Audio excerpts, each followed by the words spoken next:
O Wallace, jogador do Cruzeiro, podendo se mudar para o Vasco da Gama. Fala aí, pessoal, sou Jorge Nicola, bem-vindos a mais um vídeo do canal. Sempre bom ter vocês por aqui. Se perder tempo, pedir para deixar like, se inscrever no canal e ativar as notificações. Quero te contar agora se existe alguma chance de Wallace, volante que pertence ao Cruzeiro, virar reforço do Vasco. Especulação que ganhou força nas redes sociais de torcedores cruzmaltinos nas últimas horas.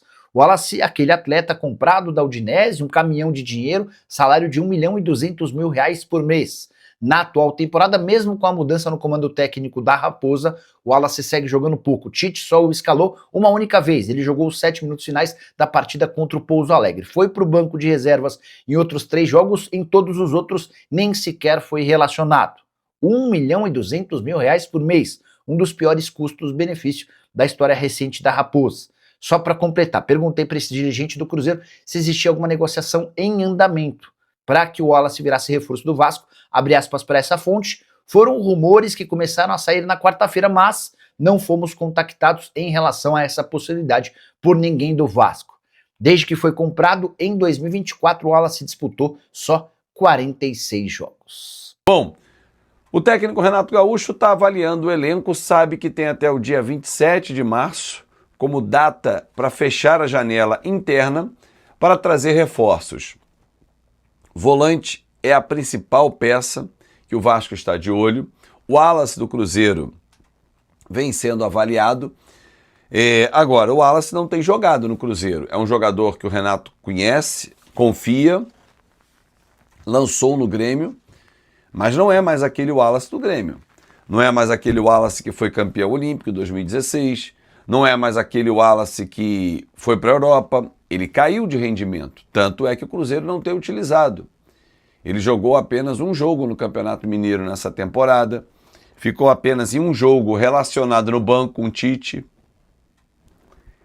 Será que a gente não vai trazer um caso parecido com o Tietê hoje, no Vasco?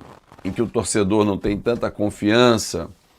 Quando entra, não é aquele jogador que o torcedor se inspira. Não sei. Claro que são características diferentes. É um jogador alto, também experiente. Um jogador que pode acrescentar ao Vasco, mas eu sempre tenho a desconfiança pelo momento. E o futebol é momento. E há algum tempo ele não está jogando no Cruzeiro, em excelência. Pelo menos uma temporada e meia. Será que a gente não vai pegar o problema de lá para cá? Outros nomes estão sendo avaliados. Ontem, o pessoal do Na Torcida Vascaína, um grande abraço à galera, divulgou que além de volante, um zagueiro também e mais um atacante estão numa lista de pedidos do Renato. O Renato está avaliando o elenco, obviamente está vendo as suas necessidades e está identificando as carências para poder trazer reforço. Tem até o dia 27 para fazê-lo. Hoje vai ter uma sessão de vídeo dos jogadores com o Renato Gaúcho, para que ele possa mostrar alguns conceitos táticos. Amanhã já a aplicação dos mesmos, porque Renato falou na coletiva dele de chegada, olha, eu vou chegar, vou avaliar o elenco, vou mostrar o que eu entendo dos conceitos, apontar os erros e as soluções, vamos começar a praticar já no sábado com o coletivo. Renato vai mudar a formação tática do Vasco, Renato vai mudar também o jeito de jogar, aquela coisa de posse de bola, saída lá atrás, vai sair mais agudo, o Vasco vai ser mais para frente, né? E vai, obviamente, respeitar as características dos jogadores. Conforme disse ontem na live, repito aqui, o ambiente mudou com a chegada do Renato, está mais leve, está menos cobrança e com muito mais expectativa. O trabalho do Diniz tinha estressado, tinha dado game over, né? Chegou ao final e agora é olhar para frente. Bom, quero falar sobre investidor Marcos Lamáquia, mas antes de falar sobre investidor, que é uma decisão que tem que ser tomada de forma correta, é uma decisão que tem que ser bem pensada. Bom, falando sobre decisão inteligente, uma decisão bem pensada, como é a compra das peças da Insider, que duram para a vida inteira, né? Porra, você vai ter camisas para muito tempo. Marcos Lamáquia, investidor que vem acelerando o processo de investigação, assim pode-se dizer, né, de negociação da compra da SAF. E desde que o nome dele surgiu, alguns rivais do Vasco estão se movimentando nos bastidores para tentar criar as dificuldades. Normal, esperado.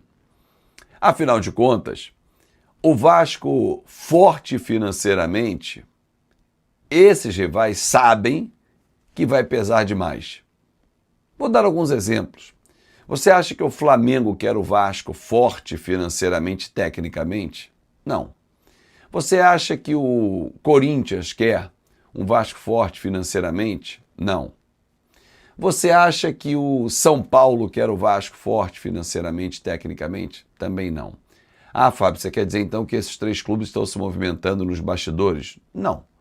Mas eu estou dando exemplo de clubes que querem um Vasco menos forte. Um Vasco olho caído, assim, devagar. Claro que sim. Porque eles sabem da força que nós temos. Fora de campo, não preciso falar. Torcedor é algo fantástico. Agora, dentro de campo, décadas de 80, 90, início desse século, eles sabem do nosso poder.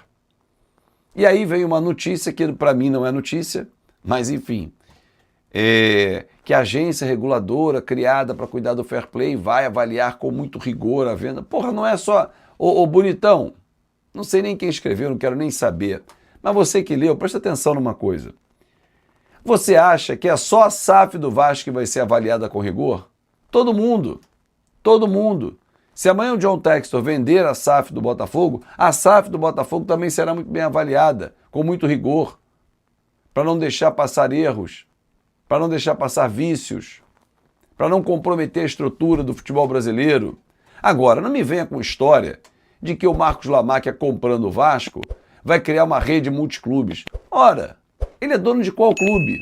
Ah, mas ele é filho do José Roberto Lamáquia, que é casado com a Leila Pereira, que é presidente do Palmeiras. Porra, meu irmão, vocês estão fazendo uma ligação que é mais uma ilação perigosíssima. Ah, mas amanhã ela deixa o Palmeiras e assume o Vasco. Isso pode acontecer ou não. Ela pode assumir a CBF. E aí? Pô, e por isso o investidor não pode comprar. Ele é enteado da Leila, ele não é filho, então ele não tem relação de parentesco direta. Ah, mas a comissão vai barrar isso. Tá bom. Ele compra 10%, não tem direito a voto, não é o majoritário. Acabou a conversa. Pô, mas que cagaço é esse do Vasco se recuperar, gente? O legal é estar 25 anos nessa situação de merda que o Vasco tá. É sério isso? Quem estiver manipulando a agência, incentivando e fogueirando, não, né?